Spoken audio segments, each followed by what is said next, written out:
Bonjour, je me présente, Thierry Bertrand, de la direction des espaces verts de la ville de Nice.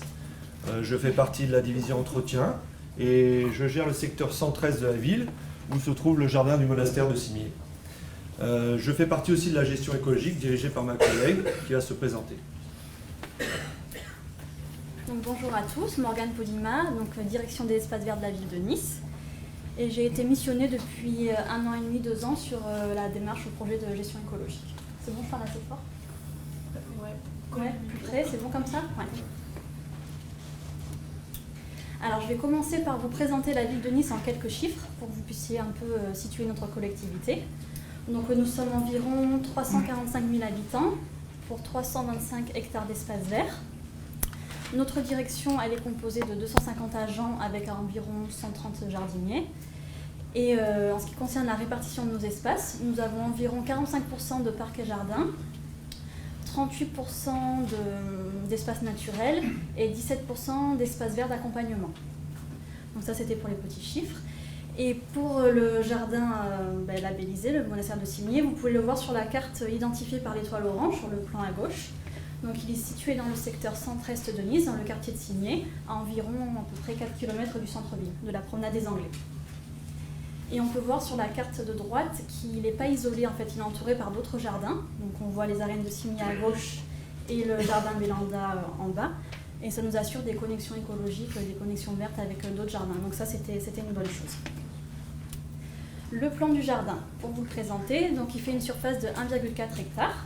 Au centre, on peut voir que nous avons des massifs fleuris d'annuels, des massifs fleuris de vivaces et aussi une roseraie. Sur la droite, on a une petite partie d'aromatique qui est appelée le jardin à la française. Et en haut et en bas, nous avons 2 zones refuge que sont la prairie fleurie naturelle et le bois sacré. Donc voilà pour le jardin. Pour la particularité du site qui nous amène à cette table ronde, c'est un jardin. Donc le jardin et le bâti sont inscrits au titre des monuments historiques de France depuis 1989. Le jardin, il est également classé aussi jardin d'intérêt majeur au PLU de Nice depuis 2010. Et nous avons également le label Ville et Village Fleuris depuis 1975, donc actuellement au niveau 4 fleurs, qu'on obtient en grande partie grâce à ce jardin qui contient de nombreux massifs fleuris.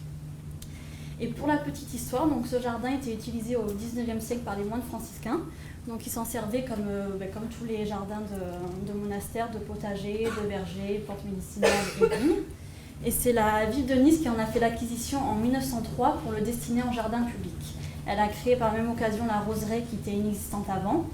Et c'est cette roseraie qui est très réputée auprès de nos administrés pour toutes les photos de mariage et tout ce qui va avec, et aussi auprès des touristes. Donc voilà pour l'histoire du jardin. Et avant de rentrer dans le détail des actions qui nous ont permis de concilier patrimoine historique et gestion écologique, je vais quand même vous présenter notre démarche globale donc pour ce site, mais aussi pour tous nos espaces verts. Donc on a commencé par déjà favoriser le port naturel de nos arbres en ne conservant la taille de sécurité que quand c'est vraiment nécessaire par rapport au public. Ensuite le zéro phyto forcément, donc on a commencé la démarche de façon partielle en 2009 et de façon totale depuis 2013, avec en parallèle la lutte biologique quand c'est nécessaire en fonction de la présence ou non des auxiliaires. Par exemple sur le site du monastère de Cimier, on avait fait des lâchers de coccinelles pour les larves, pour les pucerons des rosiers, et on a arrêté parce que les auxiliaires sont revenus. Ensuite, on récupère nos déchets d'élagage et nos déchets de taille, ainsi que nos déchets de tonte, et on les valorise directement dans nos massifs. On a aussi, à titre informatif, une pépinière de production où on produit nos annuels et nos bisannuels pour nos massifs fleuris. Donc on vise justement une réduction de ces annuels au profit des vivaces pour nos massifs. Donc pour les chiffres, en 2015, on en était à environ 115 000 d'annuels. L'année dernière, on est passé à 80 000 et on vise 50 000 annuels pour 2018-2019. Et enfin, depuis 2013, on a mis en place un plan de gestion différencié de nos espaces verts avec des carnets d'entretien relatifs et une cartographie. On était à 7 classes quand on a commencé en 2013. On a essayé de les réduire l'année dernière à 6 classes et on va continuer à réduire ce plan de gestion différenciée pour essayer de le simplifier à 3 ou 4 classes et se concentrer davantage sur la gestion différenciée de chaque espace vert. Donc voilà pour notre politique globale. Et là, je vais laisser la parole à mon collègue qui va vous expliquer comment on a mis en place gestion écologique et patrimoine historique. Alors je vais vous montrer les différentes actions que nous avons pu faire pour concilier cette gestion écologique patrimoine historique. Dans un premier temps, on s'est aperçu qu'il fallait avoir une très bonne connaissance de son site, donc une connaissance sur la réglementation du site puisque c'est un site historique, mais aussi une connaissance sur sa faune et sur sa flore. Donc pour la connaissance de la réglementation, elle nous imposait de respecter la nature, la structure et le bâti du site. Ensuite, on ne pouvait donc pas ni modifier ni les allées, ni les murets qu'il y avait sur le site. On ne pouvait pas non plus toucher aux structures, tailler n'importe comment les végétaux, couper n'importe quel arbre. Donc cette réglementation aussi nous imposait de faire appel à des structures spécialisées pour faire tous les travaux de réaménagement, de modification, tels que l'ABF, les architectes des bâtiments de France, ou la DRAC, la Direction régionale des affaires culturelles, afin qu'ils nous donnent leur avis ou leur désaccord sur les travaux qu'on voulait faire, et qu'il y ait un contrôle au moment des travaux. Cette connaissance nous a permis au niveau de la flore de s'apercevoir que nous avions 8 arbres remarquables classés au PLU sur le site, dont un spécimen comme le Fuclosus sapemiras, mais aussi pour notre flore des espèces protégées, plusieurs espèces protégées, dont ce petite espèce de gecko, l'Hemidactylus. Donc une autre action que nous avons fait et qu'on s'est aperçu que pour faire ces actions, il fallait travailler avec l'existant. On peut voir sur la photo de gauche, sur notre jardin à la française, nous avions 3 fontaines en circuit vert, donc une très grosse consommation d'eau. Qu'au départ, nous avions voulu végétaliser pour faciliter le travail, on va dire, et ça nous a été refusé donc, par l'ABF, et on a été obligé de garder la fonction de fontaine, donc avec un circuit d'eau. Donc on a fait ces fontaines en circuit fermé. Et à droite, on a tout notre arrosage qui était encore un arrosage en fonctionnement manuel. Donc pareil, il y a une grosse consommation d'eau parce que les agents ont oublié de fermer les vannes ou quoi que ce soit. Et donc on a décidé de le passer en tout automatique, avec une centralisation pour l'arrosage. Par contre, nous ne pouvions ni toucher aux allées, ni au dallage de nos murets existants. Donc il fallait vraiment utiliser l'existant. Donc les anciens regards qui existaient pour installer soit notre pompe pour les circuits fermés des fontaines, nos électrovannes pour notre arrosage automatique, mais aussi tous les anciens fourreaux qu'il y avait pour l'électricité et toutes les conduites d'eau. Donc on a utilisé vraiment l'existence sans toucher à la structure du site. Pour ce troisième exemple, pour concilier gestion écologique et patrimoine historique, on peut voir que nous avions une vieille haie de Prunus leucerasus complètement dépérissante. Par contre, on nous a dit qu'on n'avait pas le droit de la supprimer, mais simplement de la remplacer par une haie de même forme et de même structure. Donc nous avons décidé de passer d'une haie monospécifique à une haie plutôt paysagère et mixte. Mais par contre, en amont de ce travail, il a fallu faire appel donc aux services que je citais tout à l'heure, l'ABF et la DRAC, afin qu'ils nous autorisent ces travaux. Et en plus, au moment de l'arrachage et du renouvellement de la terre, avoir une surveillance archéologique par le service de la DRAC. Donc, ce qui met du temps, comme on peut voir, on ne l'a toujours pas planté parce que ça met des mois avant d'avoir toutes ces autorisations.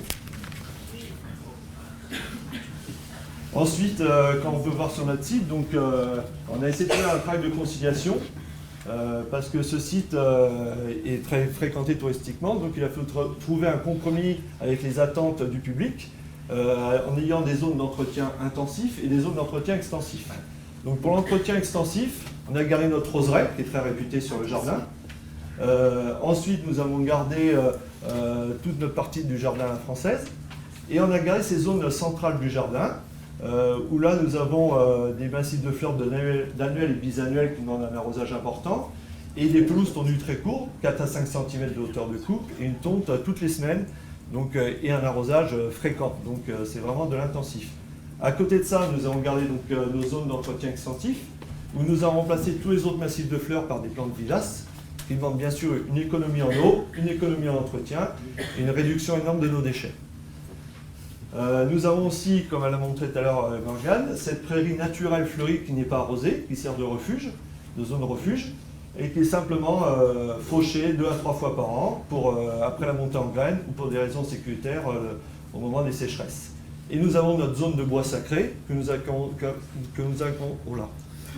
conservé en zone boisée naturelle, où nous avons juste des tailles de sécurisation pour le public. Enfin, dernier point pour trouver ce travail de conciliation entre la gestion écologique et le patrimoine historique. Nous continuons, comme vous pouvez le voir sur la photo en haut à gauche, nos tailles taupières de l'Orus nobilis et de certains agrumes. Mais à côté de ça, on a fait l'acquisition d'un mini-broyeur afin de revaloriser tous nos déchets de taille en BRF et tout pailler nos massifs et de rosiers et d'arbustes qui sont sur le site. Comme on l'a vu tout à l'heure, nous continuons notre tonte intensive. Et pareil, on essaye de gérer nos déchets de tonte en mulch en utilisant des tondeuses mulching. Et nous avons par contre sur toutes les autres pelouses du site, nous sommes passés à des tontes tous les 15 jours, des tontes beaucoup plus hautes, avec des hauteurs de coupe à 8 à 10 cm et une réduction importante de l'arrosage. Voilà, je laisse la parole à ma collègue pour finir la présentation. Et après, c'était notre premier site labellisé. Donc ça a été une réelle prise de confiance pour nous, cet audit, tant de nos lacunes que de nos acquis.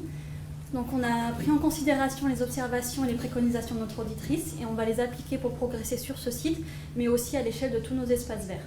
Donc pour commencer, sur ce site, on souhaite vraiment approfondir la gestion différentielle de l'espace, vraiment intensifier les différentes zones intensives, semi-intensives et extensives. Et tout le reste, forcément, en découlera l'arrosage, réduire l'arrosage de certaines pelouses, accepter un léger jaunissement pour commencer, réduire la hauteur de tonte, réduire la fréquence de tonte aussi. Et aussi nos haies, on a certaines haies qui sont un peu trop taillées au carré, donc on va essayer d'assouplir cette taille de haies, les haies périphériques pour commencer. Donc toujours dans un esprit de le faire progressivement, par étapes, et de toujours bien communiquer avec le public pour que ça soit correctement accepté.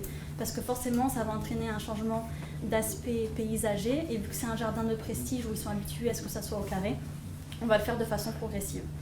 Et de façon plus globale, donc pour cet espace, mais aussi pour tous nos espaces verts, notre petit bémol, comme on l'avait dit déjà, c'est la formation.